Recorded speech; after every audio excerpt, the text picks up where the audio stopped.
Hello, how's everybody doing? I hope well. I want to show you a practical thing, a very practical thing. If you are a two-dimensional artist and you do paintings on canvas, you need to know how to wire your work. And I mean wire your work properly, not a couple of eye hooks from your grandfather's toolbox with an old hanger or some fishing line running from side to side. Not like that. The proper way, ready to go to the gallery and be hung, and to stay straight and to not come off the wall too much. So we're going to talk about all that stuff, and I'm going to show you the proper way. Here we go. So first thing you need is your tools, of course. So right out of the gate, we're going to need good old tape measure, okay? All right, there's not a lot of math involved, but just a little bit, and this will get us pretty accurate on what we need to achieve. You'll see that in a moment. If you want, a pencil to mark where you're gonna put these screws, where you're gonna put these hooks. I like to keep it right here, otherwise I never know where it is. Next you need, and I'm gonna show you these in a moment, you need D-clips and screws, okay? A D-clip. And I've heard them called many things, but a D-clip kind of looks like a D. Okay? And then on the other side is the little hole for the screw. And as you'd expect, you have these shallow little screws, and that's how it attaches to the stretcher bars on the back of the canvas. So I'm gonna go ahead and grab out two of those right now so I can put the rest of this away. All right, we're gonna set these to the side, set this to the side. Okay, you need wire. I like this braided stuff. It's very strong. I'm not sure, I can't remember what this was weighted at, but I buy it by the spool because I know I'm gonna use all of this eventually. And I've had the same spool for a while. Because you're only using, 3-4 feet at a time. It's not crazy. This is an expensive upfront cost, but go ahead and get it. If you keep buying those little packages from the arts and crafts store or even from Home Depot, that's actually more expensive in the long run, of course, because you're paying for convenience. So this is the wire that's gonna go behind the piece. Your wire cutter. These actually are from Grandpa's toolbox. So I bet these are from the early 1970s. So these might be as old as I am. So you need a good pair of those. And last but not least, you can use a hand screwdriver, or I like to use good old Makita. All right, let's continue on. All right.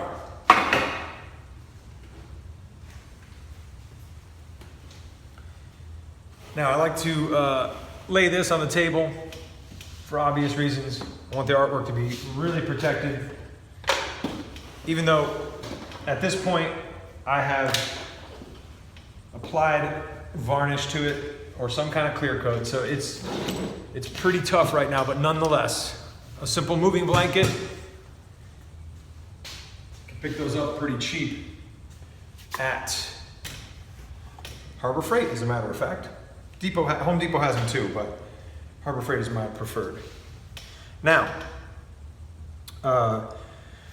pay special attention to what's up and what's down. It's obvious to me on this painting because my signature's right here, so that's the bottom. So I'm gonna send the bottom away from me, or towards you, towards the camera. Okay, so now I know this is the top.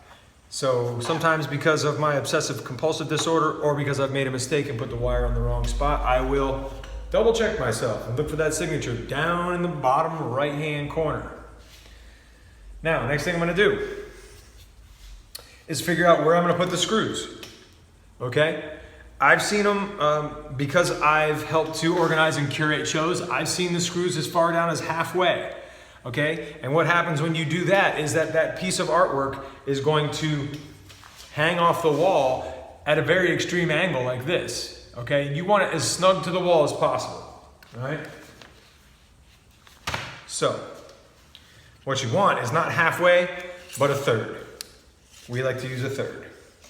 And I say we because my artist friends and I have a standard. So this is a 24 inches tall So a third of that is 8 inches. So we're gonna go ahead and mark that sucker off.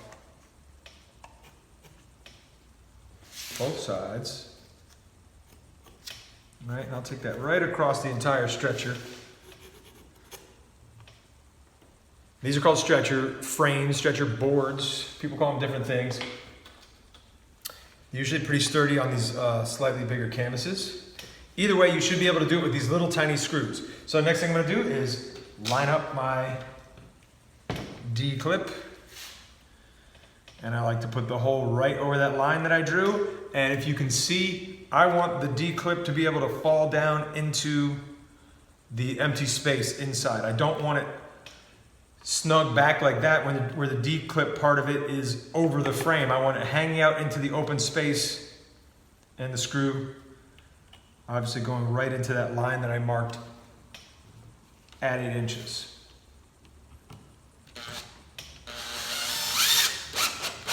Okay, while I'm sending this home, make sure that it's straight across, perpendicular to the stretcher board, and get it nice and snug so it doesn't really rock back and forth. You don't have to go crazy. You don't want to split anything. And to avoid pre-drilling, we're just gonna be very gentle as we get down to the bottom of that. So I just make sure that it's pretty perpendicular to the wood. Move on to my next one. All right, same deal. Make sure the D-clip can move and drop down into that empty space. Line it up with the pencil line that I drew, and send it home.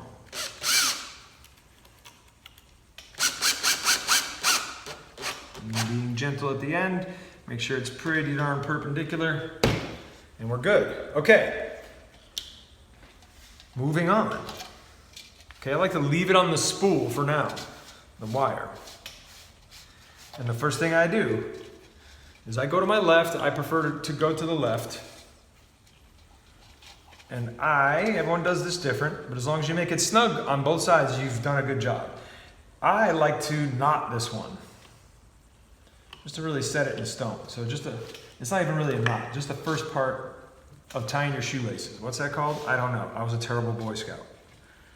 And then I twist the excess around pretty tightly. Just being careful, because the end of this braided stuff is made up of tiny little wires, the many wires that make it braided, and they will poke a hole in your finger. And then I just kind of give it a nice, good, firm tug to make sure that it is solid. Now, I take the spool outside, or if you have loose wire, you want to take it outside and past maybe another, what is that, 6 inches? Yeah, another 6 inches past. Handy dandy clippers. I cut that excess. I probably don't even need that whole 6 inches. Now, here's the important part. Okay, I don't want to just attach this and allow all of this to happen. This slack. Okay, I've seen this before too, when people are dropping off artwork for shows that I'm part of the hanging process. They'll be dropping me something that has this much slack. Well, guess what? When your wire goes past the top of your artwork, the people viewing your artwork can see the screw that it's hanging on. You got to get this wire down here as taut as possible so that it's hanging on a screw that is, like we marked, somewhere around that 1/3 mark. Okay? And that's going to keep it tight to the wall. And that's going to keep this ugliness from happening if you let the wire too slack up at the top. So, moving forward, sending it through that D portion of the clip. And I'm using tension. I'm pulling it as tight as I can against that clip. And that's another reason why I wanted this pretty tight here, so that I could really see I'm going back the way I came. And right here at this point is where I pinch it and go around real quickly to try to capture that tension that I've created. Now, I'm not going to test it now, but I think I've got pretty darn good tension. And you can do that a couple times. If it takes you a few times to get that tension and to wrap that wire around that first time. Because it's of the utmost importance. You don't want this thing coming way the heck up here again. It defeats the purpose. So, again, I am swirling the extra wire around and making sure that I don't poke myself with that. And then I'm gonna check it. I'm gonna give it a good old, because if there's any slack here or here, when I do this, it's going to cinch itself up. Now that's pretty darn good.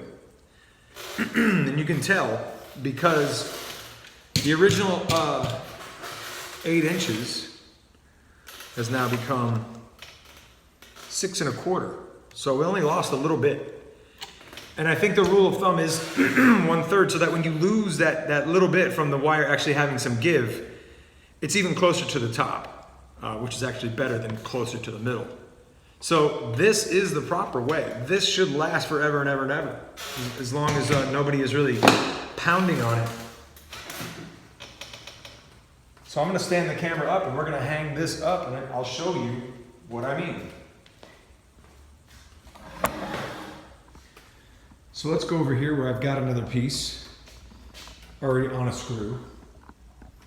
And I believe this piece is hung too low, but nonetheless, we're going to use it as an example. Okay. And look, this piece isn't done yet, so no wire. It's just hanging on the frame. So don't be that artist. Do not show up to calls with no wire on the back, okay? When your piece is hanging just on the stretcher bar, it's really able to do a lot of this jazz, and you don't want that. You also don't want someone who's used to hanging off of wires to have to try to figure out how to do it off of here in an efficient way. There really isn't a great way to hang off the frame, especially on something like the one we were just messing with. You would actually have to lay 2 screws in the wall to hang it off the frame here, okay? And that's just not best practices. So here we go. 1 screw. Place 1/3 of the way down, just like we measured at 8 inches. And now you get out your level and make sure that you're level. And it looks like it's pretty darn good. So yeah, that's it. Guys, I hope you learned something. Happy hanging. So here's a shot of our professionally done wiring, which is going to make for a great showing of this artwork. Here's a close-up of the clip number 1, nice and tightly wound, the one that has the little knot on it.